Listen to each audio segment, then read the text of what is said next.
क्या इसका भी रोल था कि श्रीलंका एक पार जितना स्कोर करने में कामयाब हो गया? क्योंकि इनिशियल पे मैच पे ग्रिप पाकिस्तान की थी, तो तकरीबन अंडर 50 वो 5 आउट कर चुका था। इनिशियली जब वो 5 विकेट गए तो इस तरह से रिफ्लेक्ट हो रहा था कि बाबर आजम का डिसीजन सही था।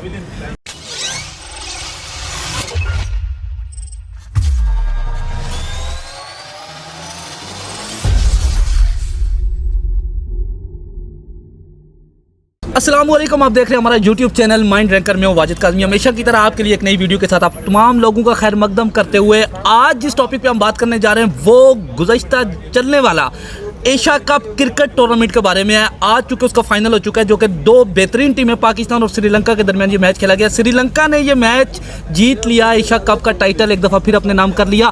आज मैं बात करूंगा पाकिस्तान और श्रीलंका के माबेन खेले जाने वाले इस मैच में पाकिस्तान की हार, श्रीलंका की जीत, कौन कब कैसे क्यों मैच को बदल सकता था। इस पर बात करने के लिए मेरे साथ मौजूद है इंडिया से शाह भाई। Mister Shah, welcome to our show and welcome to our channel. हमारे चैनल पर आपको खुशामदीद कहते हैं। तो शाह भाई, आपकी क्या राय है, चूँकि आप इंडिया से और रिसेंटली एक बहुत ही एक बड़ा मैच खेला गया पाकिस्तान और इंडिया के दरमियान। बिल्कुल बिल्कुल। और इंडिया ने अनफॉर्चुनेट उसको लूज़ किया, पाकिस्तान ने विन किया। तो मेरा जो क्वेश्चन है, जो गॉसिप मैं स्टार्ट करूंगा वो इससे करूंगा कि अभी जो पाकिस्तान के अंदर जो हमारा बयानिया था या जो हमारे लोगों की थॉट्स थी या जो लोगों की सोच थी वो ये थी कि इस वक्त श्रीलंका को सपोर्ट करने के लिए 3 मुल्क थे। अफगानिस्तान भी श्रीलंका की विन के लिए दुआ कर रहा था, बांग्लादेश भी श्रीलंका की, और मैं भी शायद इंडिया में भी ऐसा भी होता और होता है ऐसा। अब पॉपुलेशन का एक माइंडसेट है।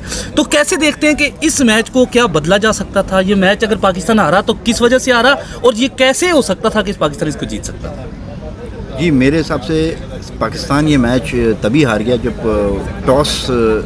जब आज मैच स्टार्ट होने के पहले जब टॉस के वक्त ये बहुत ही अहम फैसला था कि भले सारी टीमें जो सेकंड बैटिंग कर रही है वो, अगर आप रिकॉर्ड देखो तो पिछले कुछ दिनों से जब से टूर्नामेंट शुरू हुआ है सेकंड बैटिंग का दबदबा है।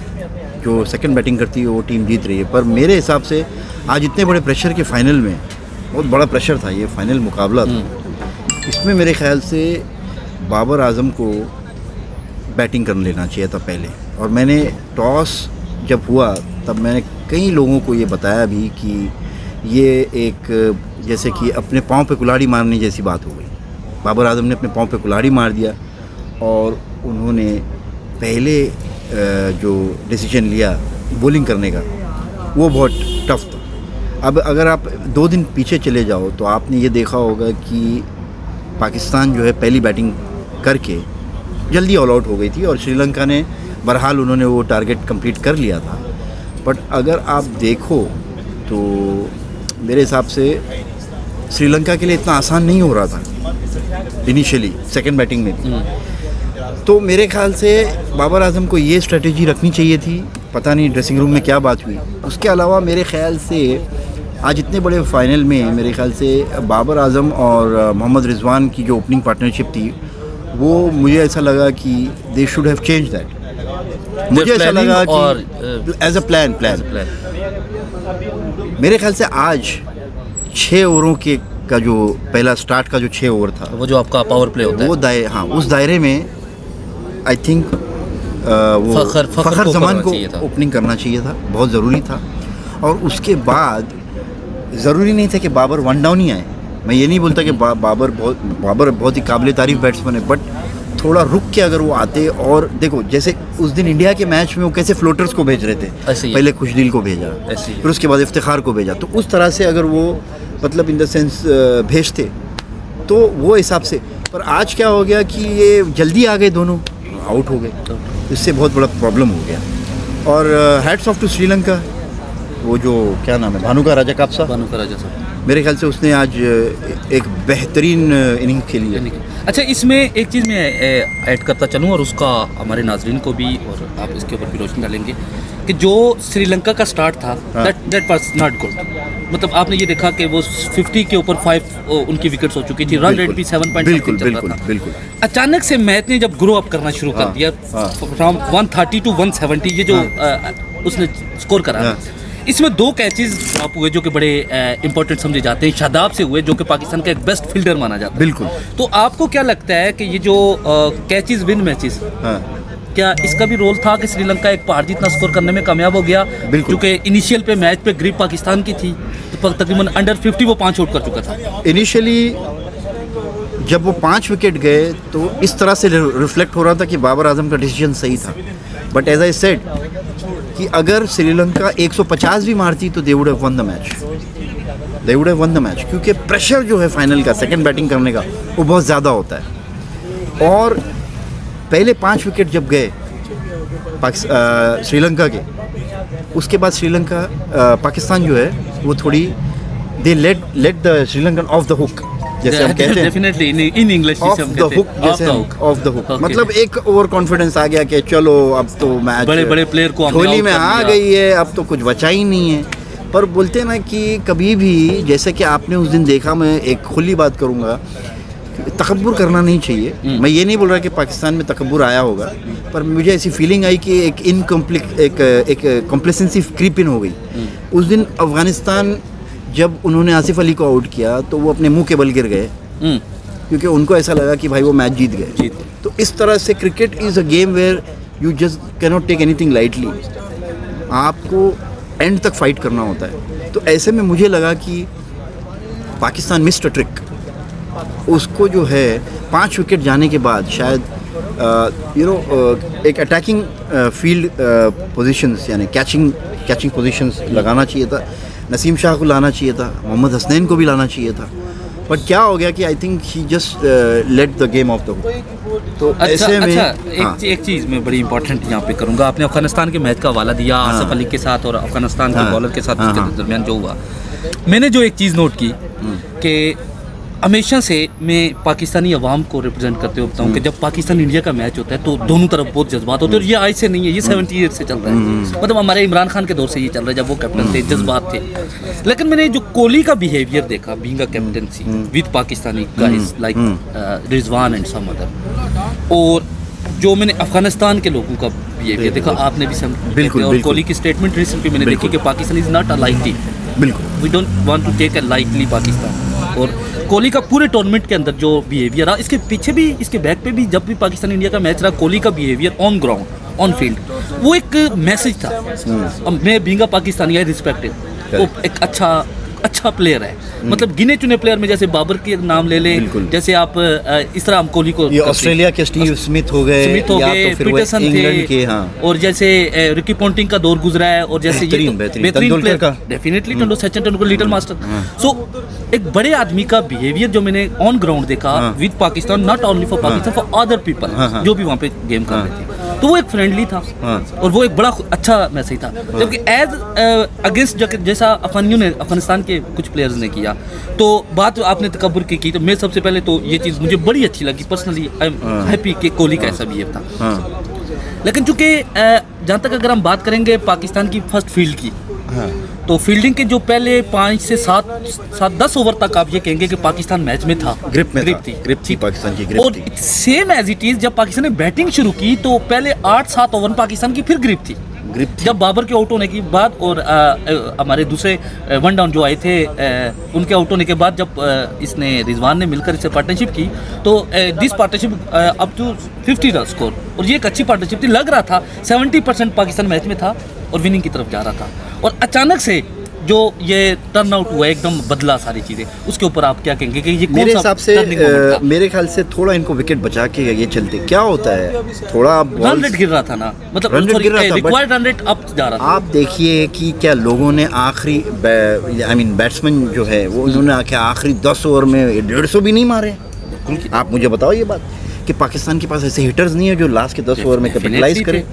मेरे हिसाब से हुआ क्या कि अगर ये पहले 10 ओवर में विकेट बचाते, और सबसे इम्पोर्टेंट विकेट था बाबर आजम का।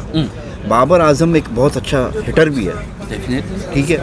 एट द सेम टाइम जैसे मैंने बोला फ़खर ज़मान को ओपन कराना था, at the same time floater, you should arrange floaters, जैसे कि मोहम्मद नवाज, जैसे इंडिया के मैच में मोहम्मद नवाज को मास्टर स्ट्रोक था, उन्होंने वो उसने मैच यूटिलाइज किया उसने मास्टर इनिंग्स खेल दी और वो मैच जिता दिया। उसी तरह फ्लोट कराना था, जैसे कि हालात को देखते हुए फ्लोट कराना था, कहाँ किसको भेजना है। और अपने आप को भी अगर बाबर बचा के रखते, थोड़ा लेट आते, और मेरे हिसाब से विकेट बचाना ज़रूरी था, थोड़ा विकेट बचा के रखते ना, क्योंकि क्या हो गया कि ये मारने के चक्कर में मेरे हिसाब से पहले 10 ओवर में भी ज़्यादा विकेट नहीं गए थे। वही तो मैं कह रहा हूँ कि एक ग्रिप थी पाकिस्तान, 70% पाकिस्तान मैच में था। अच्छा इशाब साहब, ये लास्ट के 10 ओवर में जो विकेट गिरे हैं ना, एक के बाद एक, इसमें प्रॉब्लम हो गया। बहुत शुक्रिया। अगर ये डीप लेके जाते जैसे हमारे MS धोनी हुआ करते थे, जैसे कोहली ने रिसेंटली मैच लेके गया है अगेंस्ट अफगानिस्तान, अफगानिस्तान से डीप लेके गया, डीप लेके जाओ। अगर आप में है वो सलाहियत है, हिटिंग की सलाहियत है, तो क्यों नहीं डीप लेके जाओ। और उसके बाद आप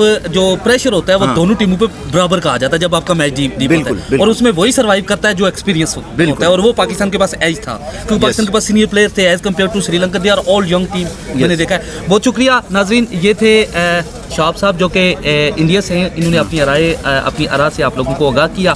मैं लास्ट पे चाहूँगा इनका मैसेज, सर क्या पाकिस्तान के लोगों को और इंडिया के लोगों को क्रिकेट के हवाले से क्या मैसेज देना चाहेंगे? थोड़ा सा मैं इस पर एक चीज़ ऐड कर लूँ कि क्या ये क्रिकेट पाकिस्तान और इंडिया के दरमियान दूरियों को कम करके कनेक्टर का काम कर सकता है? हमें किस चीज़ की ज़रूरत है कि क्या पाकिस्तान और इंडिया की अवाम, पाकिस्तान और इंडिया की पॉलिटिक्स, इनके दरमियान जो दूरियाँ हैं, इनको कम करने के लिए क्या ये क्रिकेट कोई रोल अदा कर सकता है? क्रिकेट एक बहुत बड़ा रोल अदा कर सकता है, बट उसके लिए दोनों टीमों को बहुत ज़्यादा खेलना होगा। जैसे कि इंडियन क्रिकेट बोर्ड और पाकिस्तान क्रिकेट बोर्ड को ज़्यादा मैचेस अरेंज करने होंगे, और एट द सेम टाइम दोनों, हमने देखा है कि दुबई के अंदर दोनों अवामों में बहुत मोहब्बत है। डेफिनेटली, और हम यहाँ पे बैठे हम मतलब अब बात करते हैं समटाइम। मैं इस पे एक चीज़ ऐड करना चाहूँगा, सॉरी टू इंटरप्ट यू, कि पाकिस्तान और इंडिया का मैच मैंने और इंडियंस ने इकट्ठे बैठ के देखा है। बिल्कुल। तो यहाँ पे अगर मोहब्बत है तो क्या इसको क्रिकेट को हम यूटिलाइज कर सकते हैं? Yes, we can. Cricket can be used as a mark of friendship, connector, just like with these two countries, like a connector के जो हमारी दूरियां हैं वो खत्म हो सकती हैं। तो अवाम को आप क्या मैसेज देना चाहेंगे आज के इस वीडियो से? अवाम को ये मैसेज देना चाहूँगा कि दोनों खुश रहो, और दोनों एक दूसरे के लिए खुश हो, मोहब्बत से रहो। एट द सेम टाइम जितने भी पॉलिटिशियंस हैं इंडिया के हो, पाकिस्तान के हो, they can not mix sports and politics together. और जो खुशी और जो हैप्पीनेस मिलती है इंडिया और पाकिस्तानियों को एक दूसरे के साथ फ्रेंडशिप में, भाईचारे में मिंगल होकर, उसको पॉलिटिसाइज ना करे और उसको पॉलिटिक्स के साथ मिक्स ना करे। इस तरह से हम दोनों में मोहब्बत बढ़ती रहेगी इंशाल्लाह। और मैं उम्मीद करता हूँ कि हम एक दिलचस्प मैच देखेंगे 23 अक्टूबर को, याद रखिएगा, मेलबर्न ऑस्ट्रेलिया में, जब वर्ल्ड कप का आगाज़ होगा। पाकिस्तान और इंडिया के मैच शेड्यूल कुछ ऐसे ही बन रहा है, और बहुत अच्छा मैच होगा। और मैं यही मैसेज देना चाहूँगा कि एंजॉय कीजिए गेम को, गेम जैसा लीजिए, don't take it as a war. No doubt एक पैशन बोलते ना, एक एड्रेनलिन फ्लो होता है, पैशनेट तो होता ही है, वो तो हो सकता है, वो तो होता ही है 100%। आप कितना भी बोल दो, पर अंदर से वो passionate जागेगा he.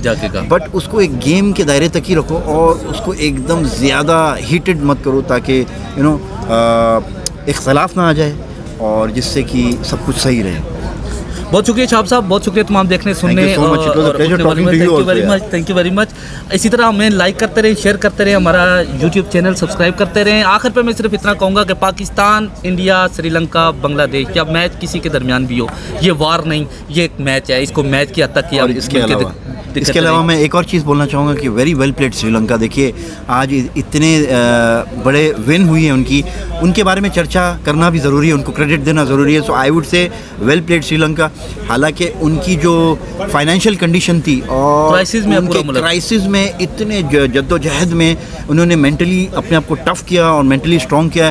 So I would say very well played Sri Lanka, unbeaten रही पूरे टूर्नामेंट के, बेहतरीन, मतलब इंडिया, अफगानिस्तान, बांग्लादेश और सबसे पहली मैच इतनी बुरी तरह हारने के बाद जो उन्होंने कमबैक किया है वो ज़बरदस्त है। तो special mention for Sri Lanka and special mention for Bhanuka Rajapaksa, जिसने क्रिटिकल इनिंग्स खेल के आज जिता दिया मैच। विदाउट हिज इनिंग्स ये विक्ट्री पॉसिबल नहीं थी नहीं। बहुत शुक्रिया, थैंक यू वेरी मच। मैं आपको शुक्रिया अदा करूंगा। देखते रहिए, सुनते रहिए, हमें अपनी दुआओं में रखिएगा याद। एक नई वीडियो के साथ आपकी खिदमत में जरूर हाजिर होंगे। तब तक अपने होस्ट वाजिद काज़मी को दीजिए इजाज़त। अल्लाह हाफिज़ एंड फ़ी अमानिल्लाह।